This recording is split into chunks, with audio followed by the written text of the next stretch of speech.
दोस्तों, पिछले एपिसोड में हमने देखा कि आइसल में हर जगह शानदार लड़ाइयां चल रही थी, जहां बोन एम्परर जैसे धमाकेदार मॉन्स्टर्स अपनी सीमाएं तोड़ रहे थे। वहीं लुओ फेंग ने भी उसकी चुनौतियों का सामना किया। लेकिन दोस्तों, बोन एम्परर ने अपने असली फाइटिंग फॉर्म का प्रदर्शन करके पूरी लड़ाई को बदल दिया। उसकी शक्ति देखकर लुओ फेंग को स्वीकार करना पड़ा कि आइसल के अंदर के एम्परर्स सामान्य नहीं हैं, बल्कि दबाव में और भी खतरनाक हो चुके हैं। अब वह अपने खुद के सीक्रेट मूव्स विकसित करने का फैसला करता है ताकि अपने स्टार मैप प्रेशर की पूरी क्षमता का उपयोग कर सके। आइसल में एक नई चर्चा शुरू हो गई थी। हर कोई सिर्फ एक ही बात कर रहा था कि एक मानवीय योद्धा ने बोन एम्परर के साथ लड़ाई की है। लोग बातों में लगे हुए थे। कोई कह रहा था कि उसने उस ह्यूमन की स्पीड देखी थी जो बोन एम्परर से भी 10 गुना ज्यादा थी। दूसरों को विश्वास ही नहीं हो रहा था कि आइसल के 5 अजय एम्परर्स उससे धीमे कैसे हो सकते हैं। लेकिन जब बोन एम्परर ने खुद कह दिया कि वह ह्यूमन सबसे तेज है, तो सभी को मानना पड़ा, क्योंकि बोन एम्परर कभी झूठ नहीं बोलता। 10 साल बाद फिर से एक बड़ा धमाका होता है। स्काई वुल्फ, जो कि 5 अजय एम्परर्स में से एक है, आइसल की न्यू रैंकिंग लिस्ट जारी करता है। और चौंकाने वाली बात यह है कि लुओ फेंग 18वें स्थान पर आया है। उसके प्रोफाइल में लिखा होता है स्पीडी। लेकिन अफवाहों की यह लहर यही खत्म नहीं होती। कुछ प्राणी कहते हैं कि वो ह्यूमन वर्चुअल यूनिवर्स से जुड़ा हुआ है, गुमनाम खाता उपयोग करता है और दासों पर नियंत्रण रखता है। अब सभी को लालच लगने लगा। यदि ये सच है तो उसके पास कुछ ऐसा है जो उनके बस से बाहर है। फिर शुरू होती है एक चुप्पी में खोज। सभी लोग लुओ फेंग को तलाशने निकलते हैं, लेकिन एक समस्या है, कोई भी उसे खोज नहीं पा रहा है। उन्हें क्या पता था कि लुओ फेंग के पास एक अल्ट्रा एडवांस माइक्रो डिटेक्टर था, जो उसकी लोकेशन और ऊर्जा को पूरी तरह से छुपा देता था। अन्य प्राणियों के पास भी डिटेक्टर्स थे, लेकिन उनके मुकाबले लुओ फेंग का वर्जन टॉप टियर था। टेंसेफ बिलियंस मिक्स एलिमेंट्स के उत्तरी आइसल में एक और मॉन्स्टर हलचल मचाता है, सिल्वर आई, जो 30 मीटर लंबा सफेद आर्माडो गॉड था। आइसल का दूसरा सबसे शक्तिशाली एम्परर था। वो टाइम लॉ का मास्टर था। उसकी आंखें खुल जाए तो सामने वाला बस समाप्त। सिल्वर आई के 2 माइंड कंट्रोल स्लेव्स उसके सामने घुटनों के बल बैठे थे। वो कहता है, मुझे वर्चुअल यूनिवर्स अकाउंट चाहिए, मैं खुद उस ह्यूमन को खोजूंगा। सभी लोग चौंक जाते हैं, क्योंकि ये एम्परर ने कभी अपने जिले को नहीं छोड़ा। और जब सिल्वर आई खुद सर्च करने निकलता है, तब भी उसे लुओ फेंग नहीं मिलता। ये बात पूरे आइसल में फैल जाती है, यहां तक कि सिल्वर आई भी उस ह्यूमन को नहीं खोज पाता। इस बीच पूर्वी आइसल के एक शांत गुफा में लुओ फेंग अपने माइक्रो डिटेक्टर के स्टेल्थ जोन में छिपा बैठा था। वह वर्चुअल यूनिवर्स में ट्रेनिंग कर रहा था। उसके 160 गोल्डन पर्ल्स चारों ओर घूम रहे थे और एक बीस्ट गॉड का फैंटम बन रहा था। 1000 मीटर लंबा डिवाइन क्रीचर, जिसके पूंछ पर ठोस हड्डी की प्लेटें थीं, जैसे वास्तव में एक बीस्ट गॉड की पूंछ। लुओ फेंग कहता है, मैंने कभी असली बीस्ट गॉड की मूर्ति नहीं देखी, लेकिन मैंने देखा है। मेरे गोल्डन हॉर्न बीस्ट ने 100 साल तक उसके पूंछ के उकेरने का अध्ययन किया है। मैं अपनी आध्यात्मिक ऊर्जा को पूरी पूंछ पर केंद्रित करता हूं। एक जलती हुई बिच्छू का पशु उस पर हमला करता है और दोनों आकाश में टकरा जाते हैं। Bam! Beast god a phantom एक बार फिर से रूप धारण करता है और बिजली की गति से अपनी पूंछ से हमला करता है। बाम! बिच्छू का सिर उड़ा जाता है और वह धूल में परिवर्तित हो जाता है। लुओ फेंग खुशी से कहता है, डन। तभी ये गोल्डन केप वाला आकृति केओस सिटी लॉर्ड आ जाती है। वह कहता है, तेरी आध्यात्मिक ऊर्जा का हथियार नियंत्रण अब खंजर के बराबर हो गया है, पर अब असली लड़ाई में 10 प्राणियों से लड़ और फिर मेरे पास आना। लुओ फेंग आदर में कहता है, हाँ टीचर। और केओस सिटी लॉर्ड धीरे मुस्कुराता है। ये लड़का दोनों पद सीख रहा है, एक योद्धा भी, आध्यात्मिक नेता भी।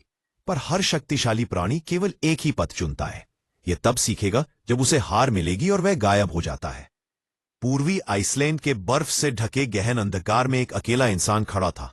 लुओ फेंग के चेहरे पर मुस्कान थी, आंखों में चमक थी। आखिरकार वह हंसता है, 100 साल के बाद मैंने अपना पहला मूव बना लिया। उसके पीछे खड़े 2 एम्परर्स, होन हार्ट और जी होंग, तुरंत झुक जाते हैं। आपकी जय हो मास्टर, अब आप और भी ज्यादा शक्तिशाली हो गए हैं। जी होंग बोलता है, अब तो आप और प्राणियों को मार सकते हैं और ज्यादा टैग्स इकट्ठा कर सकते हैं। लुओ फेंग हंसकर कहता है, मैं तुम्हें तारीफ सुनने के लिए बाहर नहीं निकला, मुझे कुछ सलाह चाहिए वो बोलता है, मैंने एक नई आध्यात्मिक ऊर्जा वेपन्स का मूव बनाया है, इसका नाम क्या होना चाहिए? एक एम्परर बोलता है, मास्टर, आपने ये मूव आइसल में बनाया है और ये तारों से जुड़ा है, इसका नाम स्टार हेल होना चाहिए। दूसरा एम्परर तुरंत बना करता है, नहीं, आइसल तो बस एक अस्थाई जगह है, आपका स्तर तो बीस्ट गॉड लेवल है, इसका नाम होना चाहिए बीस्ट गॉड। लेकिन लुओ फेंग दोनों के सुझावों को अस्वीकृत कर देता है। वो चुपचाप सोचता रहता है। कई नाम उसके दिमाग में आते हैं, लेकिन कोई भी सही नहीं लगता। उसकी आंखों में एक विचार चमकता है, मैं इसका नाम रखूंगा 10,000 स्टार समर मैप। उसकी आंखों में जुनून दिखाई देता है। यह मेरे धावों का प्रतिनिधित्व करता है और पहला मूव होगा hit the light racing star, एक ऐसा मूव जो रोशनी से भी तेज होगा। लुओ फेंग गुफा के बाहर आता है, लेकिन एक बात उसके मन में घूम रही होती है। मेरे टीचर ने मुझे सिर्फ 10 लड़ाइयों के बाद मिलने के लिए कहा और कुछ नहीं कहा। क्या वो मेरे मूव से खुश नहीं है? वह सोचता है शायद उन्हें पसंद नहीं आया कि मैं योद्धा और आध्यात्मिक नेता दोनों पथों का पालन कर रहा हूं। फिर उसके मन में टीचर केओस सिटी लॉर्ड के शब्द गूंजते हैं। एक शक्तिशाली योद्धा हमेशा एक ही पथ पर ध्यान केंद्रित करता है।